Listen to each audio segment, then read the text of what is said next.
लेकिन आपको बता दूं, भगवान जगन्नाथ के मंदिर के ऊपर स्थापित ध्वज सदैव हवा के विपरीत दिशा में लहराता है। अब ऐसा किस कारण से होता है?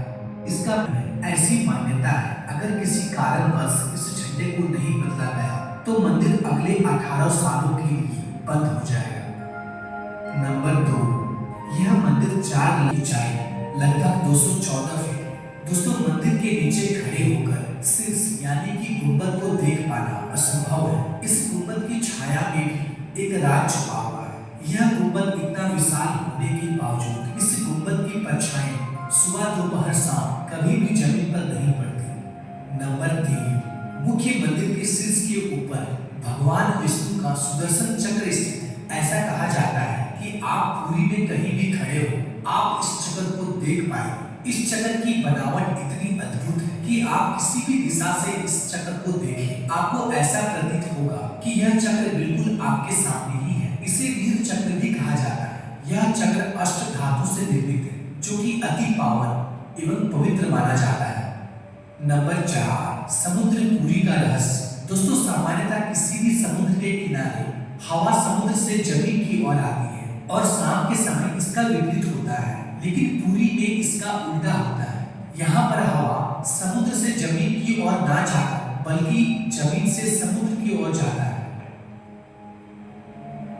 नंबर 5, आमतौर पर ऐसा देखा गया है, किसी भी मंदिर, मस्जिद तथा किसी भी ऊंचाई वाले स्थान पर पक्षियों का बैठना आम बात है, लेकिन जगन्नाथ मंदिर के शीर्ष के ऊपर आज तक कभी भी किसी पक्षी को उड़ते या उसके ऊपर बैठते नहीं देखा गया है।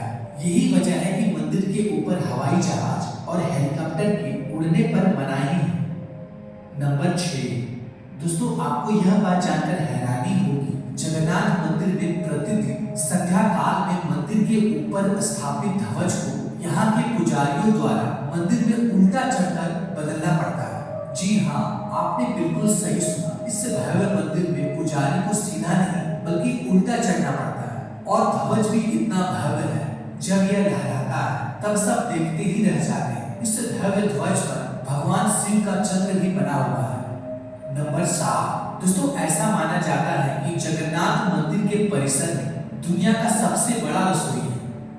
इस रसोई में 500 रसोइया और 300 सहकर्मी मिलकर भगवान जगन्नाथ के प्रसाद का निर्माण करता है। इस रसोई से जुड़ा एक रहस्य यह भी है, यहाँ चाहे लाखों भक्तों क्यों न आ जाए, कभी भी प्रसाद कम नहीं पड़ता। लेकिन संध्या होने पर जैसे ही मंदिर का गेट बंद होने का वक्त होता है, प्रसाद अपने आप ही खत्म हो जाता है।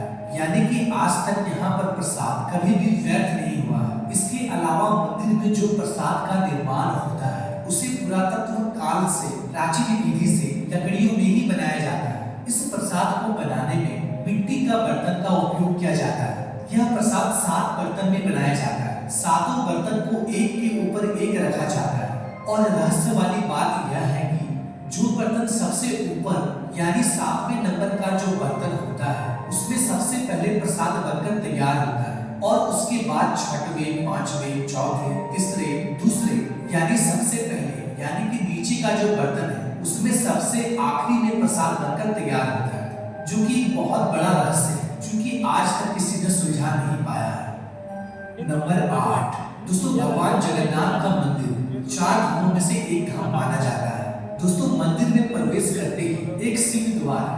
कहा जाता है कि सिंह द्वार के अंदर आपका कदम जब तक नहीं जाता तब तक आपके कान में समुद्र की ध्वनि सुनाई देती है, लेकिन जैसे ही आप सिंह द्वार के अंदर कदम रखते हैं, ये लहर की ध्वनि सुनाई देना बंद हो जाती है। भाई बलभद्र और छोटी बहन सुभद्रा। दोस्तों, जगन्नाथ पुरी की तीनों मूर्ति को हर 12 साल में बदला जाता है। पुरानी मूर्तियों की जगह पर नई मूर्तियां स्थापित किया जाता है। मूर्ति बदलने की प्रक्रिया में भी एक बहुत ही रोचक हिस्सा है। जिस वक्त मूर्ति